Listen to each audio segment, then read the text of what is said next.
Hello friends, good morning and welcome to this morning's Sutta class. We will start with the Namo Tassa as usual. Feel free to join if you like. Namo Tassa Bhagavato Arahato Samma Sambuddhassa. Namo Tassa Bhagavato Arahato Samma Sambuddhassa. Namo Tassa Bhagavato Arahato Samma Sambuddhassa. Buddhang Dhammang Sanghang Namasami. So, welcome again. Today we are having the first session of our 4-session mini course where we explore how we can build our Dhamma practice skillfully. So we are going to explore different types of people and with different personalities, different mental qualities, and how you can find out which type of person you are and how you can use that to your advantage in your Dhamma practice. So thank you for joining in. As you can see, for the month of November, I will be on the channel twice a week, every Tuesday morning as usual. And then additionally, also every Thursday morning because Ayya Soma and Bhante Sudasu are traveling. So they have asked different people to step in and help out.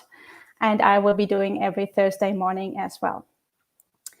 So as I just mentioned today, we will be talking about different types of people and how we can use that to our advantage in our Dhamma practice. So it's extremely helpful to know which type of person we are, because then we know our strengths and we also know our weaknesses. And when we know that, then we can rely on our strengths and use methods of meditation and study suttas and go to teachers that can teach people of our type. And of course, that will make our Dhamma practice much easier. It will go somewhat more smoothly, hopefully. And if we rely on our strengths, then the progress on the path will be a little bit faster. Whereas obviously, if we rely on our weaknesses, it will be a little bit more harder because we don't have the necessary prerequisites, the qualities in our mind. So it will be a little bit more difficult and it will be easier for people to get disheartened and to give up the practice. So it's quite useful to know which type we are. And of course, the Buddha has taught about many different types of people. And this month, we will be reading suttas that kind of explore this area a little bit. So today, we will be reading from the Anguttara Nikaya 4.170. This is a sutta called In Conjunction, and it talks about 4 different kinds of people and 4 different ways to arahantship, so to the end of the Buddhist path. I have put a link in the live chat, so if you want to read along, please click on the link.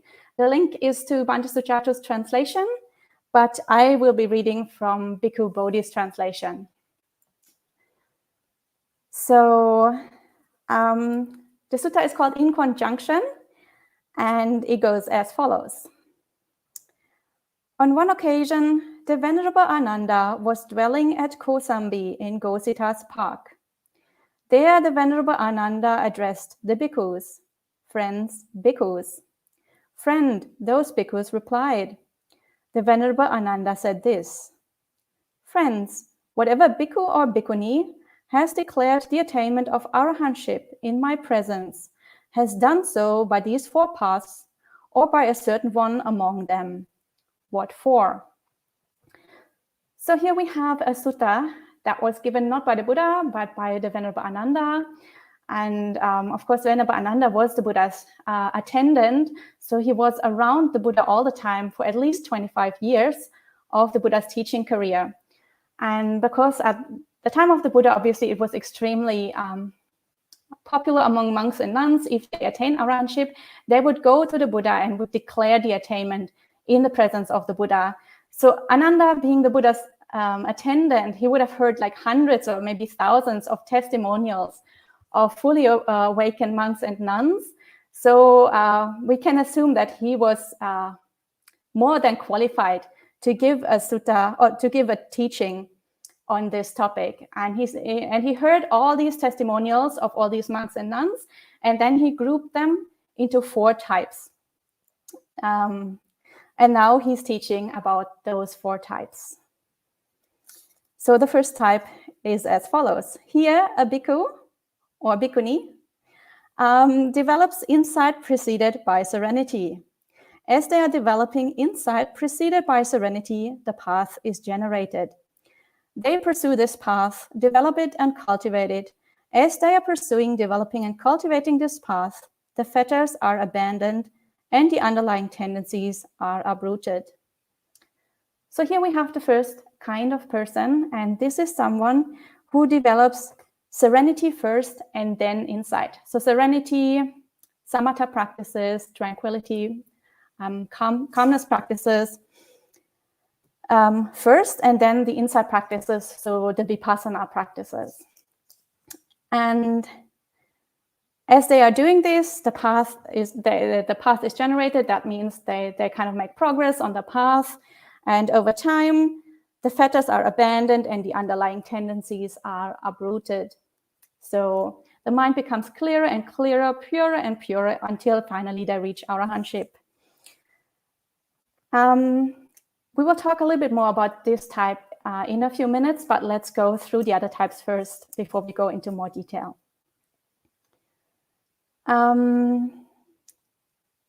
So the second type is a bhikkhu or bhikkhuni who develops serenity preceded by insight.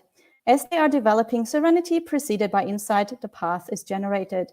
They pursue this path, develop it and cultivate it. As they are pursuing, developing and cultivating this path, the fetters are abandoned and the underlying tendencies are uprooted. So this is the exact opposite of the type that we have seen just now.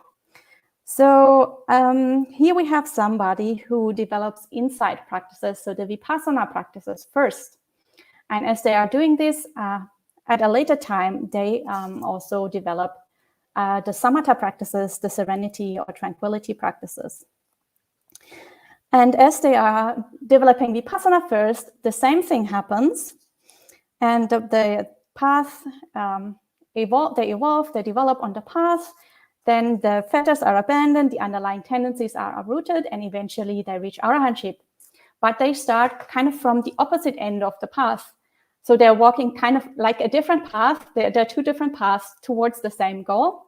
One starting from the serenity practices and the other one starting from the vipassana practices.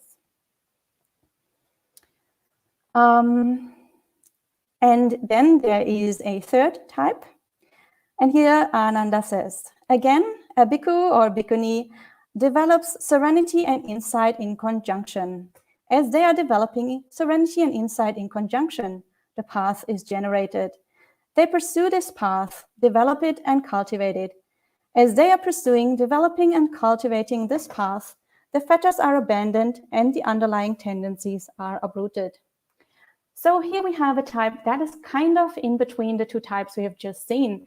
This is somebody who develops serenity and insight at the same time.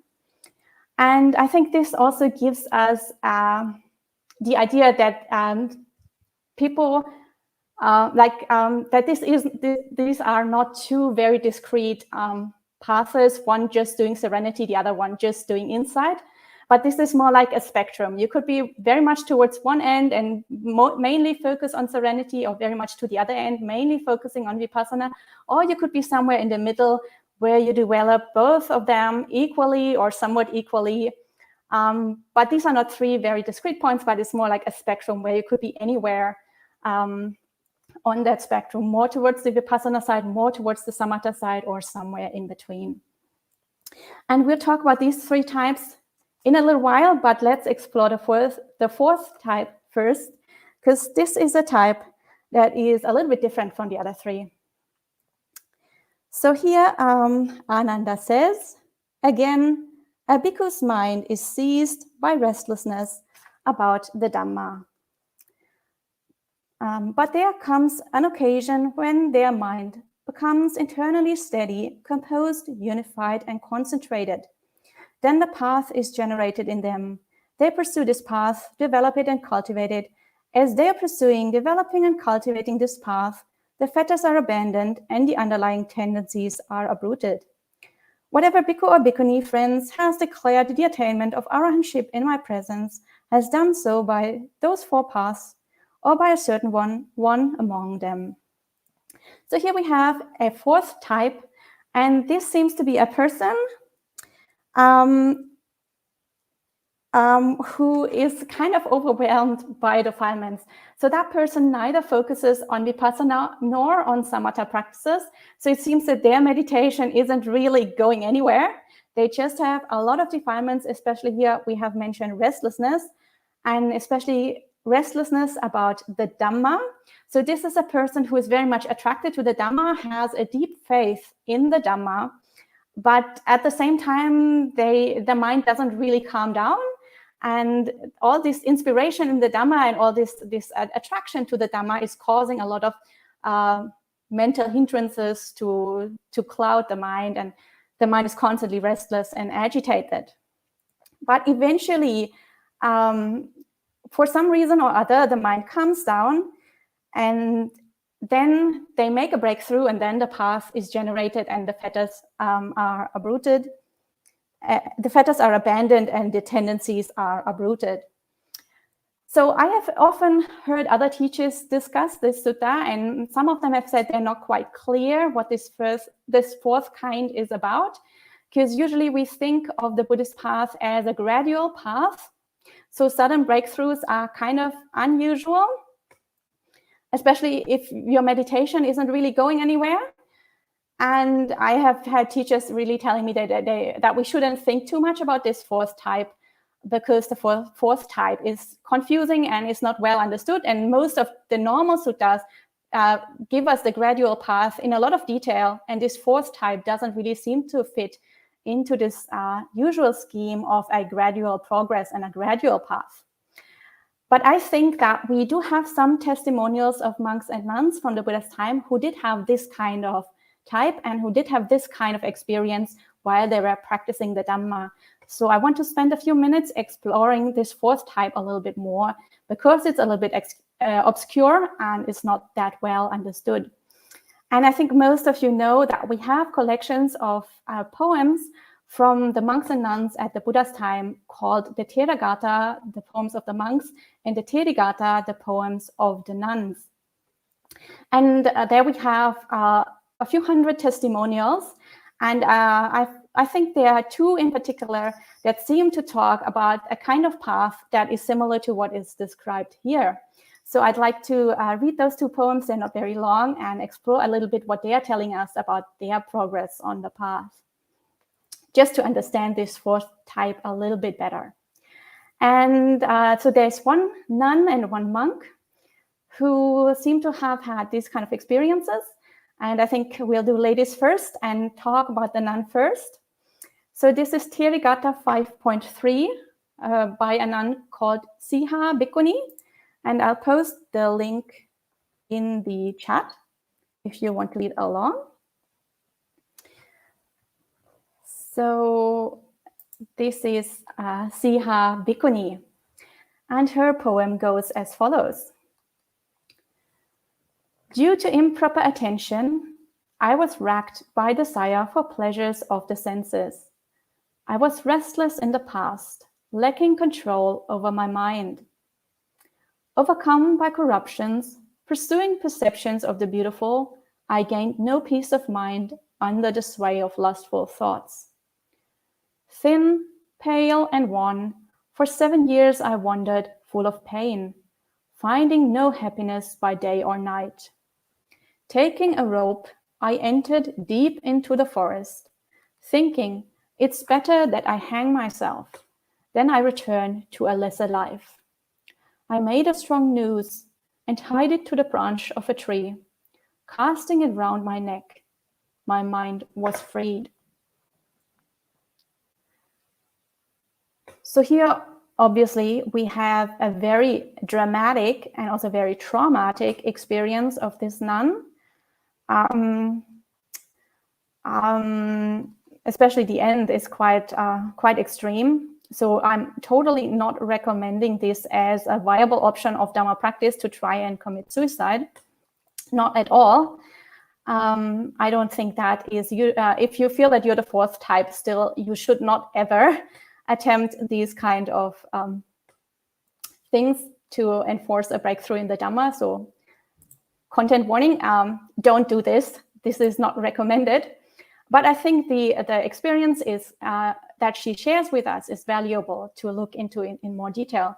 So what she says here is that she in the first verse, she says, she was restless in the past. She was lacking control over my mind. She was overcome by the corruptions, by the defilements, and she gained no peace of mind whatsoever.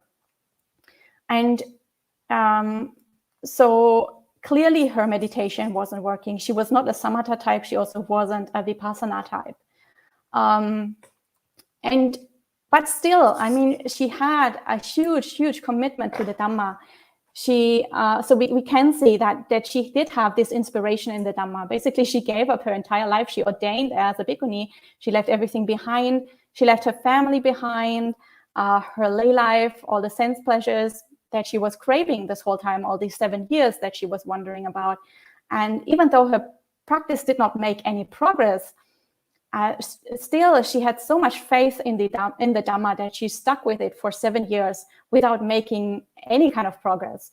So we can see that she had all these hindrances in the mind, as it is described for the fourth type, but also she had this very strong attraction to the Dhamma. And she didn't give up easily. Like her attraction to the Dhamma, her faith in the Dhamma was so strong that she would rather commit suicide than go back to lay life. So we see that she did have this very strong connection to the Dhamma. And then obviously she put herself into this extreme situation. Basically she was on the verge of dying. She was on the verge of killing herself. And that's obviously a very extreme situation. So in that kind of situation, I think it's quite imaginable that the defilements would be somewhat suppressed and the mind would converge and become more concentrated at that point. And because the mind would be like being on the verge of death, would be more easily concentrated and would be somewhat single-minded, at that point, it was possible for her to make the breakthrough and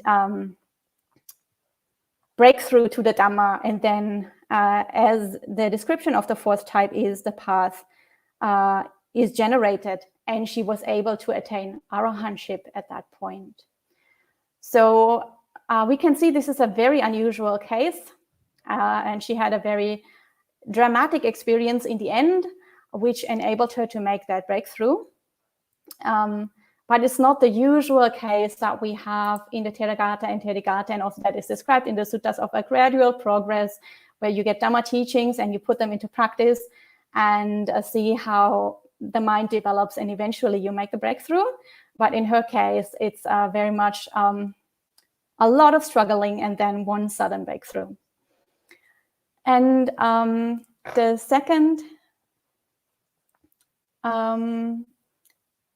the second poem I wanted to share with you is a monk called Sappadasa. This is Theragatha 6.6, and his experiences are very similar to Siha Bhikkhuni, and I'm going to share that as well in the live chat if you want to read along. So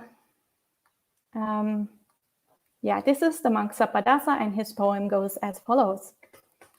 In the 25 years since I went forth, I have not found peace of mind, even as long as a finger snap. Since I couldn't get my mind unified, I was racked by desire for pleasures of the senses. Wailing with outstretched arms, I left my dwelling. Shall I? Or shall I slit my wrists? What's the point of living? For how on earth can one such as me die after resigning the training. Then I picked up a razor. I sat on a cot. The razor was ready to slice my vein. Then the realization came upon me. The danger became clear, and I was firmly disillusioned. Then my mind was freed.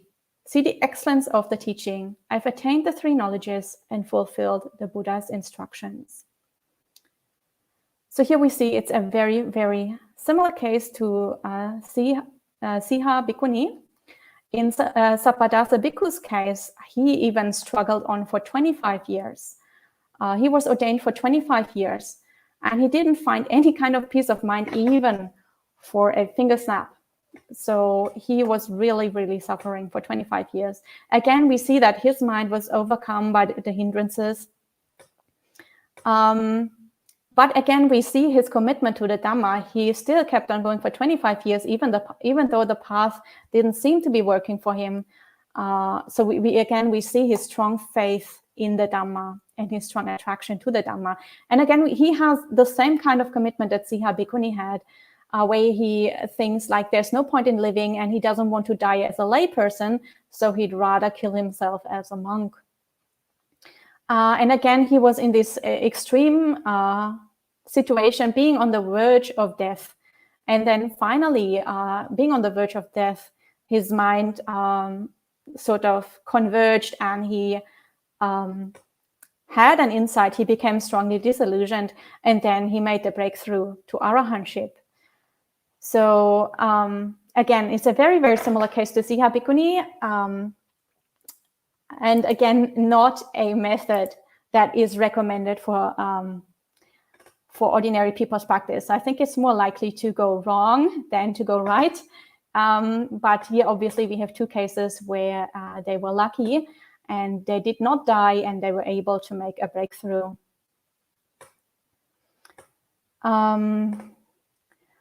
So I think this kind of explains the 4th type a little bit more, those 2 testimonials from the nun and the monk. But most people will not be the 4th type. Most people will be one of the first 3 types. So we should explore the first three types a little bit more. So the first 3, just to summarize, is one who develops samatha first, then develops vipassana to attain arahantship. The second one is the one who develops vipassana first, then samatha, and then attains arahantship. And the 3rd type is one who develops both at the same time. And so what we see here is that the goal of arahantship is attainable from either end. If you're a samatha type, then you should recognize this and do practices that are more suitable for samatha meditation. Because if you rely on your strength, obviously your progress will be much faster. And then you should find a teacher who can teach you samatha practices. And if you are a samatha type and you use vipassana techniques, it will be a lot more difficult for you to make progress, because your mind doesn't naturally incline to that. So you'll be putting an obstacle in your path unnecessarily. And for the vipassana type, it's obviously the opposite. If you are a vipassana type, then you should rely on vipassana techniques and teachers who can teach that to you. So it's kind of quite important that we know which type we are, so that we can pick techniques skillfully, and that we can also pick our teachers skillfully, because not every teacher is teaching all of those techniques. And I think, and the sutta here tells us, it doesn't really matter which type you are. Both of these types lead to arahantship. But obviously the starting point is different, and so the path towards arahantship is somewhat different. And the way that this works is that if say, for example, you are a samatha type, eventually you will also be developing vipassana, basically like insight, wisdom, as a byproduct of your samatha practice. And the way that this works is that because if you are a samatha type, your mind will become concentrated fairly easily. So temporarily, the defilements are suppressed, your mind gets purer, your mind gets stiller, your mind gets calmer. And because your mind is so calm and pure and still, even though wisdom isn't your dominant faculty, your wisdom is maybe a little bit like significantly weaker probably than those of wisdom types, but because your mind is so still and clear, even with your weaker wisdom faculty, then you can make insights into well, the way karma works, the way rebirth works, the way dependent origination works, because your mind is so calm and pure that it's easy to see that it's no longer obstructed by the defilements. So wisdom arises as a byproduct of your strong samatha practice. And if you are a vipassana type, then samatha will arise as a byproduct of your strong vipassana practice, because as a vipassana practitioner, it would be somewhat easy for you to see, with the right techniques, to see how the mind works, how everything is interlinked, how the defilements obstruct you, how defilements arise and cease and in the mind, how dependent origination works. And because you can clearly see all these things, it's easy for you to, like comparatively more easy for you to abandon defilements. And so over time, as you abandon more and more defilements, the mind becomes clearer and purer. And since the mind becomes clearer and purer, it's much easier to also enter into samadhi states. So the samadhi, the calmness, the stillness of the mind is a byproduct of your wisdom practice. So it doesn't matter which type you are, both of these types lead you to arahantship, but it's important to know which of the types you are so you can skillfully build your own practice. And I think this dichotomy of the samatha types and the vipassana types is something that we also see in other teaching contexts, in other suttas. For example, we know that just before stream entry, there are people who are on the path to stream entry, and those are called the dhamma followers and the faith followers. And the dhamma followers are very similar to the wisdom types, and the faith followers are people who have a lot of faith, who have a lot of inspiration in the dhamma. And for such people, it's usually, not always, but usually not that difficult to develop concentration and to develop samadhi practices. This is an area we are going to explore a little bit more in the next few sessions of our course. So I'm not going too much into detail. I just want to mention that there is a link here to other suttas and to those other types, the Dhamma followers, the faith followers.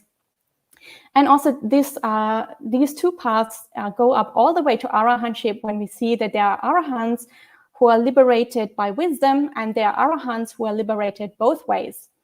And the arahants who are liberated by wisdom obviously have a dominant wisdom, vipassana faculty.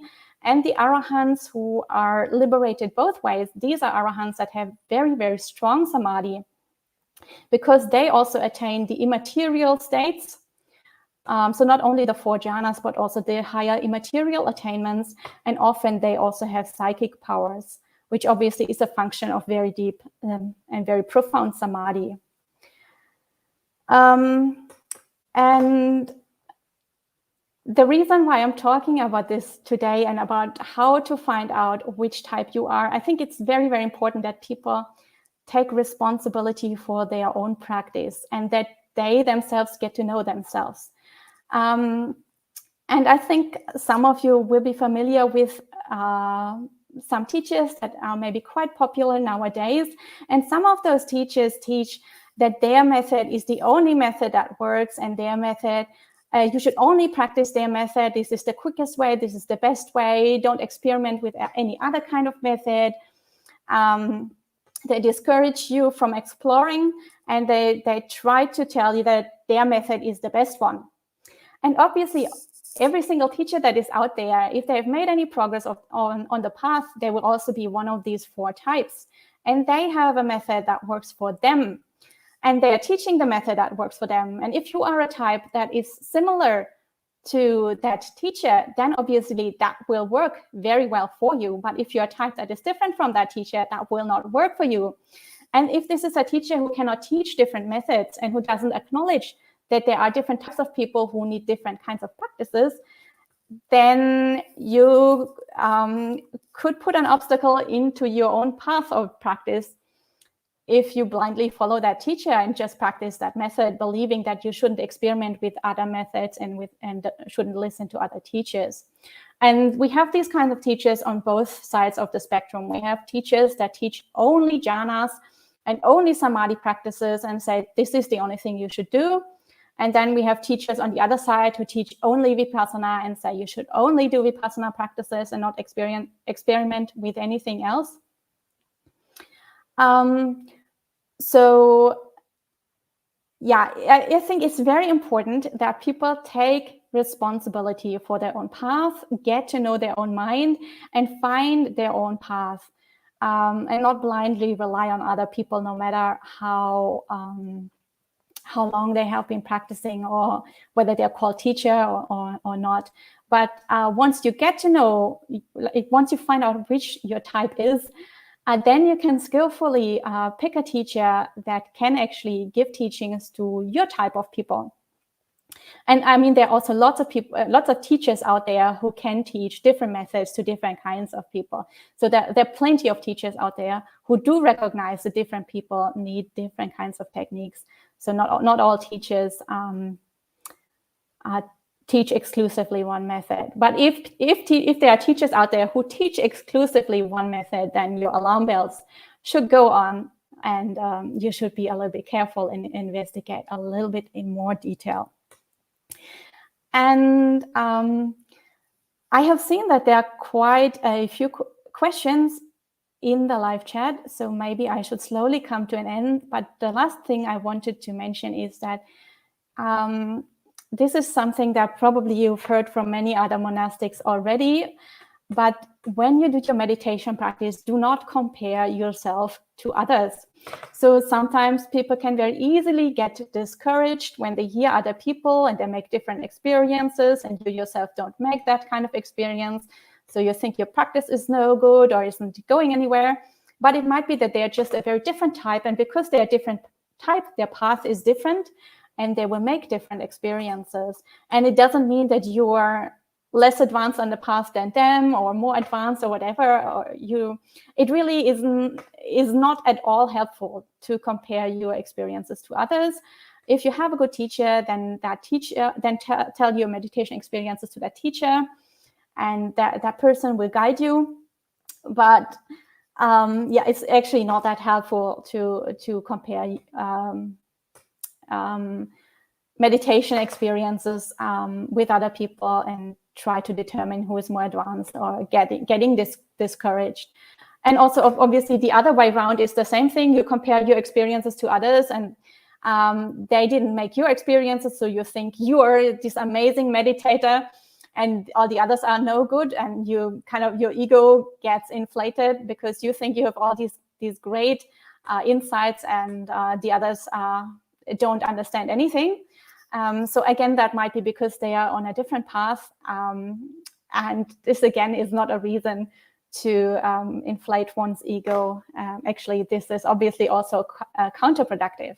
So comparing yourself to others is always kind of a tricky thing, and we should be careful with that.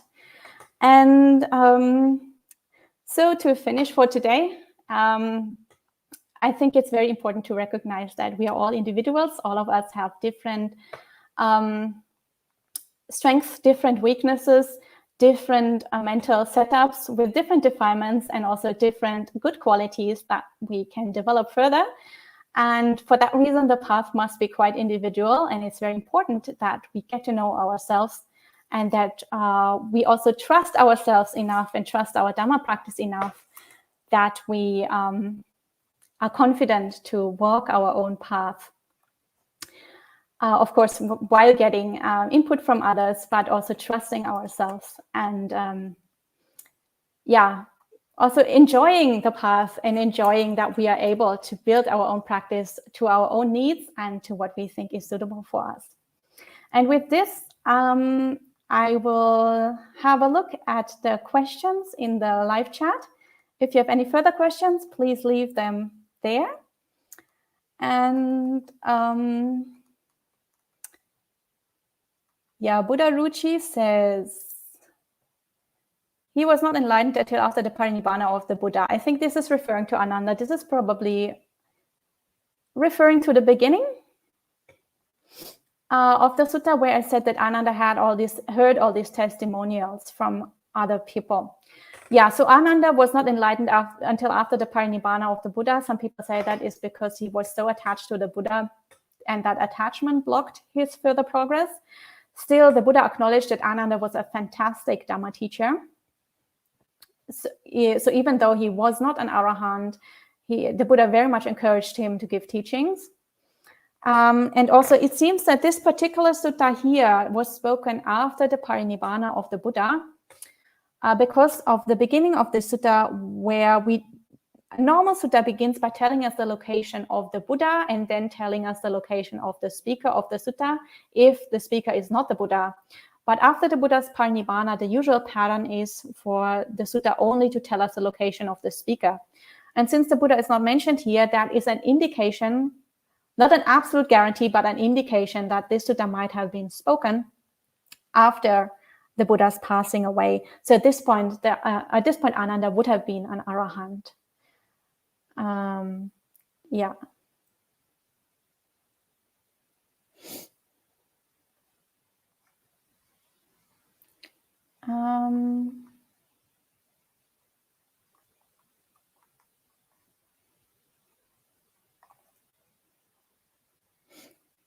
Gita says, Ayya, the Bhikkhuni Siha is a famous sutta.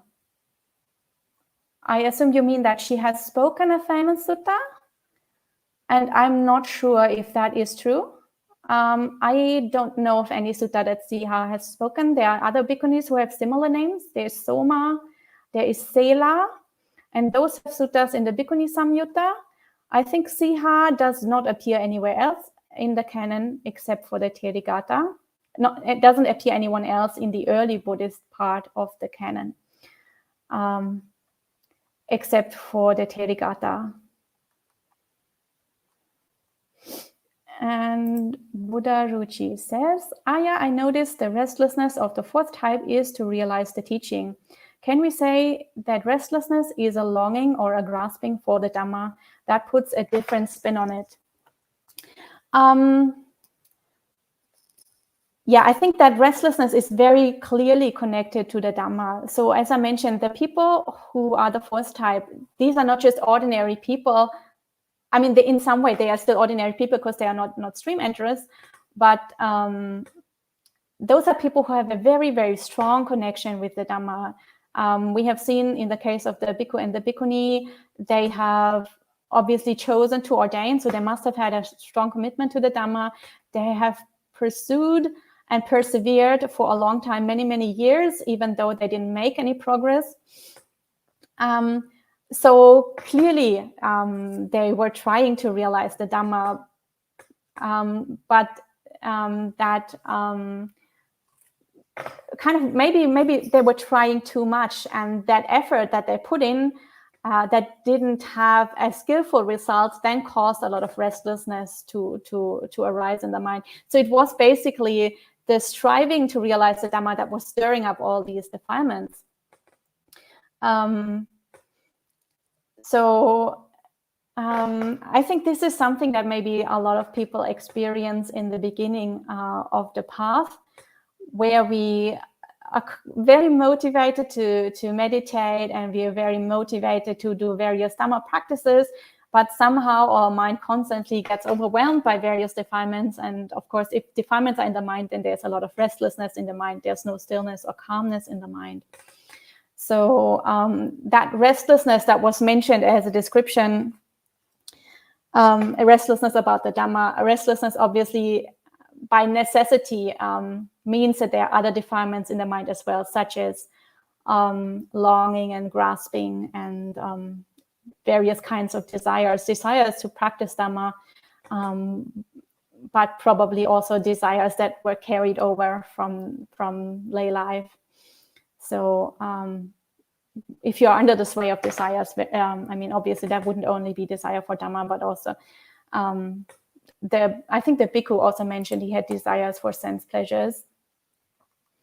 Yeah, he was racked by desire for pleasures of the senses.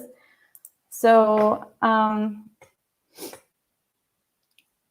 yeah, but I think I mean, it's correct. I'm not quite sure what. Yeah, I'm not quite sure if I understood your question correctly. If I didn't, please type again in the live chat. But yeah, very clearly they had a very, very strong connection to the Dhamma, and that strong effort that they put in it would have also contributed a little bit to the restlessness that that was going on in their mind.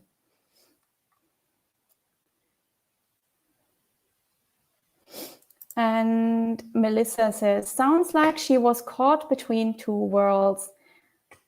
That can be trying, slipping back and forth. I do relate to number 4 and number 5. Anything is possible. Okay, I'm not sure what you mean by number 5, because we only have 4 types here in the sutta.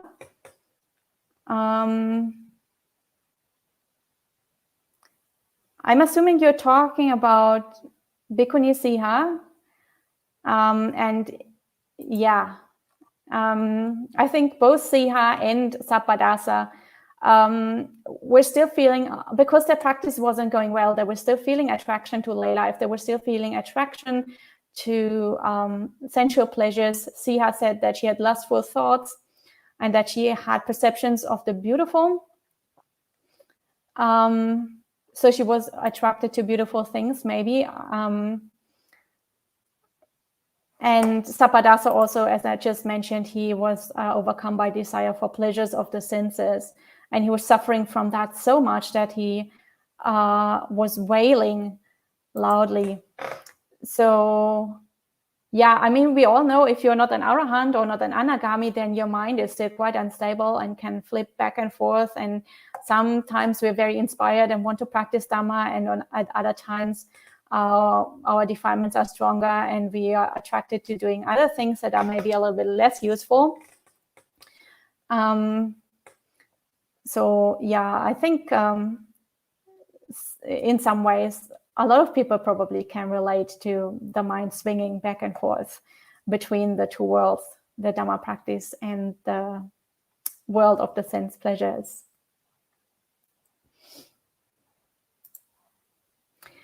And Madalena asks, may I ask if the Buddha was both types, Samatha and Vipassana?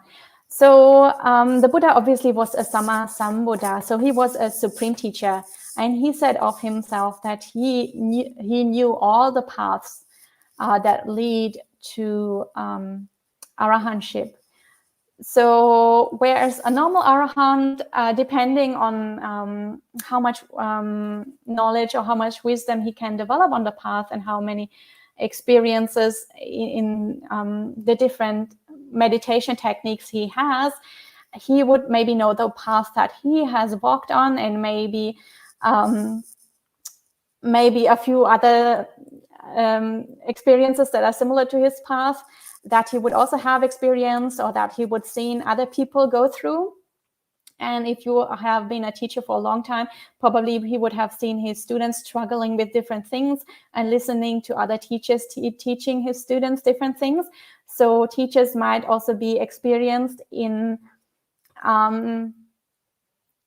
things that they haven't necessarily seen themselves, but they have heard other people talk about a lot. But the Buddha is unique in that he is a supreme teacher and he can teach all the paths, and he has direct knowledge and overview over all the paths. So I think because the Buddha is a Sammasambuddha, we shouldn't really classify him as one or other of those two types. His Samatha practice obviously was supreme, but his Vipassana, his wisdom knowledge also was supreme. So I think this is only a useful distinction for his disciples, but not for Sammasambuddhas themselves.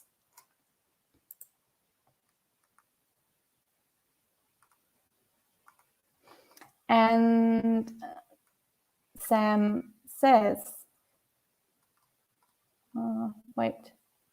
Sorry, I kind of lost. Oh, here. Ayya, is metta meditation samatha or vipassana? That depends on how you do it. Usually metta meditation is considered a samatha practice because you can use it to unify and still your mind. However, if you, for some people, if they do metta meditation, that can stir up a lot of negative emotions and it can be difficult for them.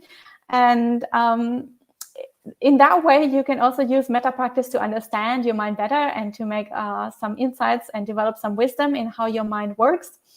And you can try to explore why it is that you get all this ill will when you're trying to do metta meditation, or why you get constantly distracted. And so technically, usually metta meditation is classified as samatha, but you can use it as a vipassana practice as well.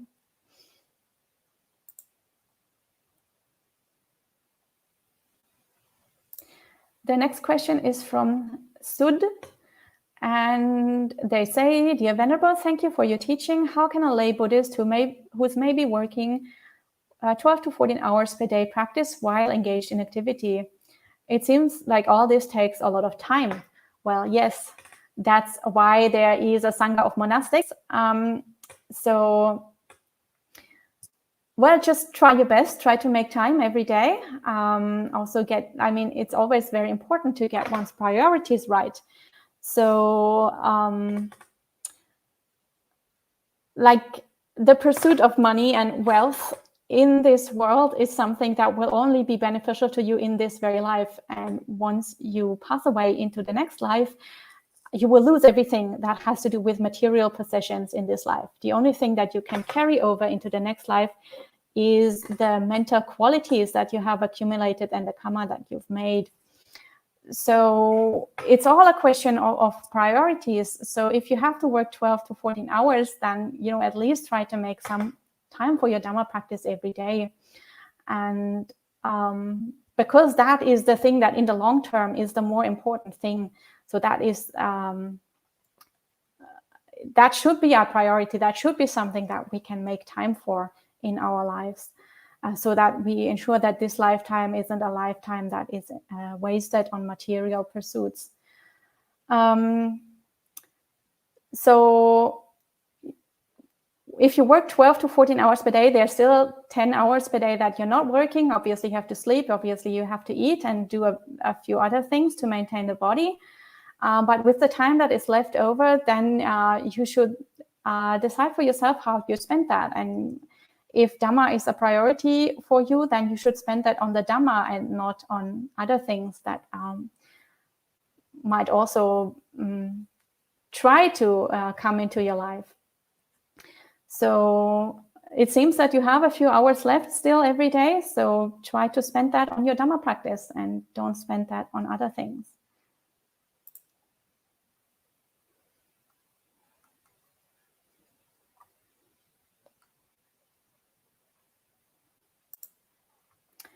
So Sam asks, Venerable, listen to a Dhamma talk while meditating. Is this considered third type or none of the above?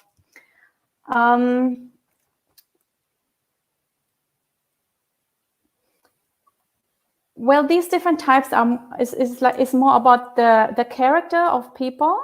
It's not really about the activity it's not that 1 minute you do samatha meditation and then you're a samatha type, the next minute you're doing a vipassana meditation, then you suddenly become a vipassana type, and then you listen to a Dhamma talk and you become the third type.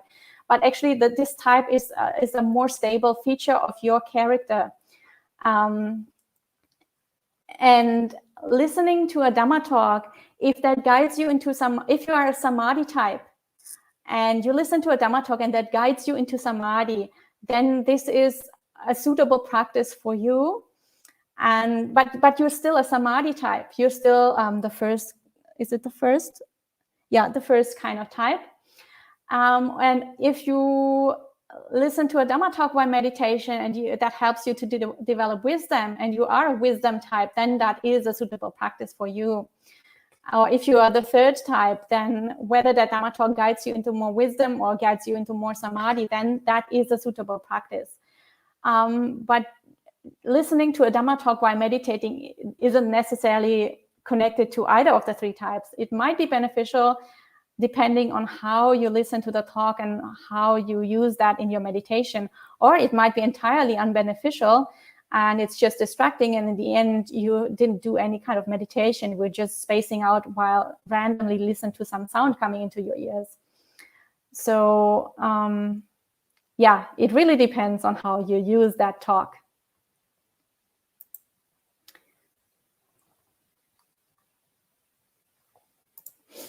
Gita says, Ayya, we practiced vipassana, then samatha. It was a very, very gradual path. Yeah, as I mentioned, this is the second type. If you are a vipassana type, then doing vipassana first is good for you. If you are not a samatha type, then doing vipassana first is not the right approach for you.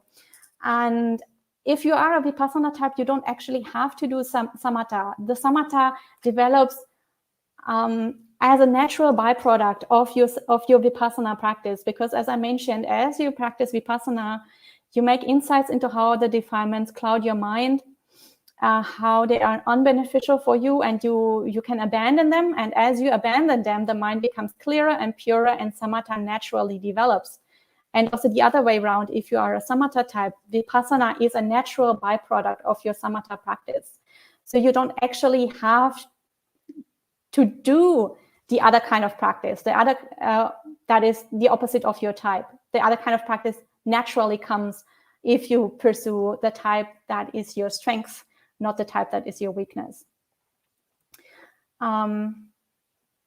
So yeah, I mean, doing vipassana first is fine if you are that type, as I said, but you have to know yourself if that is the right approach for you.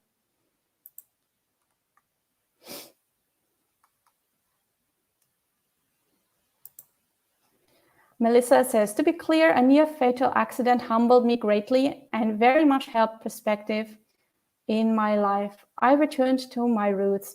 To be lay can be trying interacting with other lays at time. Yeah, this is definitely having a close encounter with death. Death is really a very is a very intense experience, and that can really tell you how strong your Dhamma practice is, and whether your practice helps you through that experience, or whether you are still completely overwhelmed by defilements, and that means your practice is maybe a little bit weak still. So I had a very similar experience a few years ago, where I had a close call with death, and at that point I felt extremely lucky that I was ordained. And that I had given my life to Dhamma practice. So yeah, but yeah, it's a very, very intense experience. And like I personally also felt that it does make your mind fairly clear and pure, and you do see what the priorities are in your life. And it also helps you, if you pull through and survive, to focus on that more as you proceed with your life. And then when you say to be lay can be trying interacting with other lays at times, obviously, to be a human being can be trying, because we have to interact with all the other human beings, whether they are lay or ordained. So ordaining with other monastics can also be trying at times, or as monastics or interacting with lay people can be trying, as lay people interacting with monastics can be trying.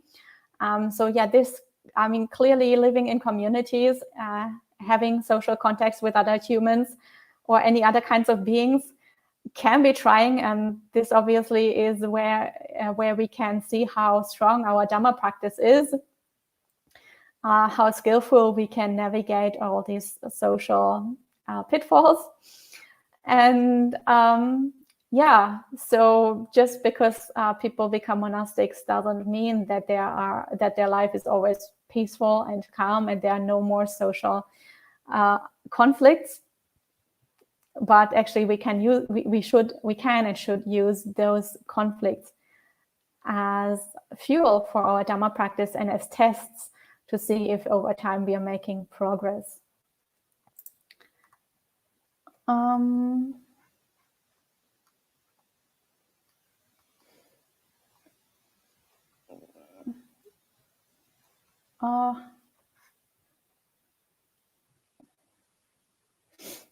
Gita says, the example of Siha Bhikkhuni's experience is famous. I have also heard and read this story. That's what you meant. Yeah, that is true.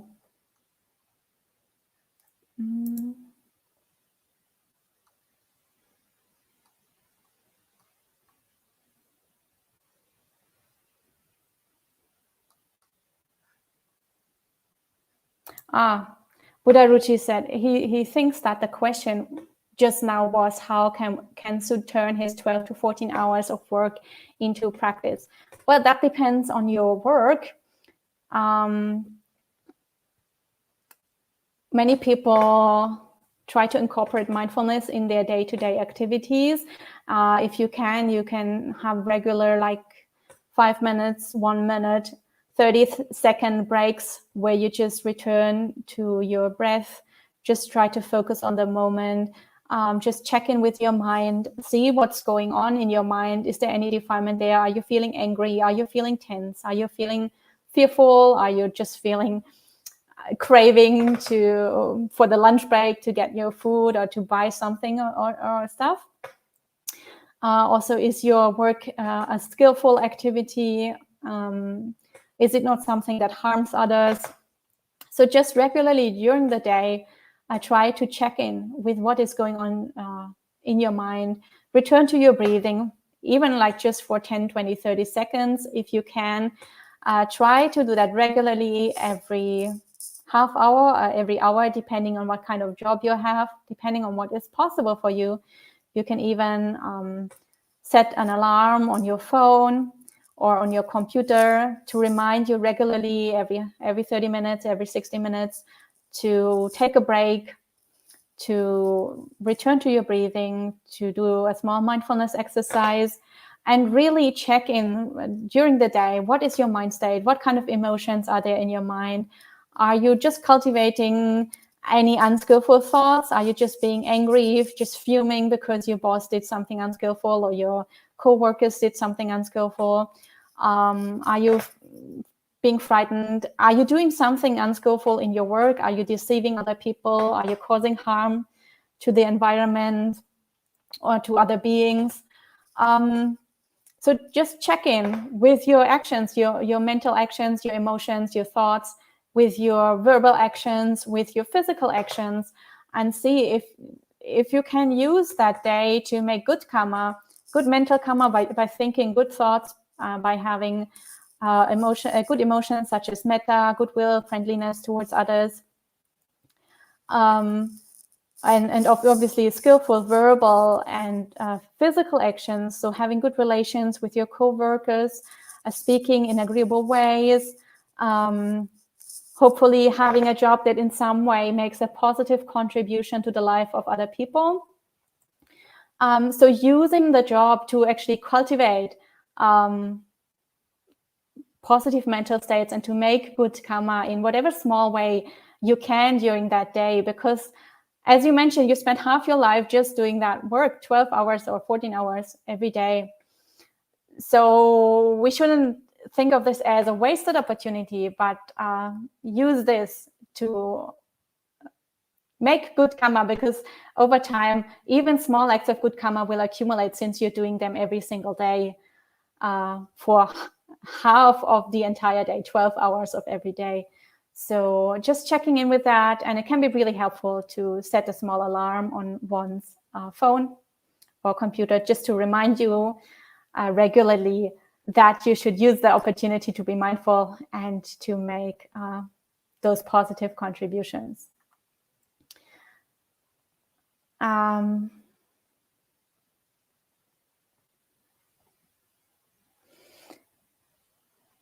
And then let's see if there are any further questions.